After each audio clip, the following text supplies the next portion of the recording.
D conditioning کا عمل تزکیہ ایک مسلسل عمل ہے۔ وہ ہر صبح و شام جاری رہتا ہے۔ اس معاملے کو حدیث میں ایک مثال کے ذریعے اس طرح بتایا گیا ہے: ان هذه القلوب تصدأ كما يصدأ الحديد اذا اصابه الماء قيل يا رسول الله وما جلاؤها قال كثرة ذكر الموت وتلاوة القرآن۔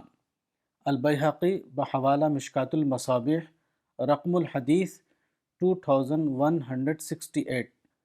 یعنی دلوں میں زنگ لگتا ہے جیسے کہ لوہے میں زنگ لگتا ہے جب کہ اس پر پانی پڑ جائے۔ پوچھا گیا کہ اے خدا کے رسول، اس کو صاف کرنے کا طریقہ کیا ہے؟ آپ نے فرمایا کہ موت کو بہت زیادہ یاد کرنا اور قرآن کا مطالعہ کرنا۔ اس حدیث رسول میں تمثیل کے ذریعے ایک نفسیاتی حقیقت کو بتایا گیا ہے۔ وہ یہ کہ سماج کے اندر رہتے ہوئے انسان بار بار ایسے حالات سے گزرتا ہے جو اس کے اندر منفی جذبات پیدا کرتے ہیں، مثلا غصہ، نفرت، تشدد، انتقام وغیرہ۔ آدمی کو چاہیے کہ وہ ان جذبات کو فوراً ختم کرے۔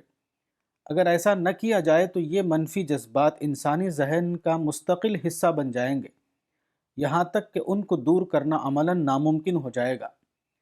انسانی دماغ کے دو بڑے حصے ہیں: شعور یعنی کانشیس مائنڈ اور لاشعور یعنی انکانشیس مائنڈ۔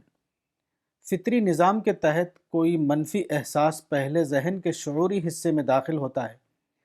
اگر اس کو فوراً ذہن سے نکالا نہ جائے تو وہ دھیرے دھیرے ذہن کے لاشعوری حصے میں پہنچ جاتا ہے، جہاں سے اس کو نکالنا سخت مشکل ہو جاتا ہے۔ انسان کو چاہیے کہ وہ ہر لمحہ اپنا نگراں بنا رہے۔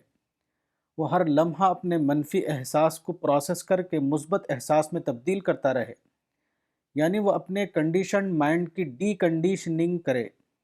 وہ اپنے ذہن کی تطہیر کر کے اس کی آلودگی کو ختم کرتا رہے۔ اس تطہیر یا ڈی کنڈیشننگ کا ذریعہ ہے اپنی موت کو بار بار یاد کرنا اور قرآن کی روشنی میں زندگی کے انجام پر غور و فکر کرتے رہنا۔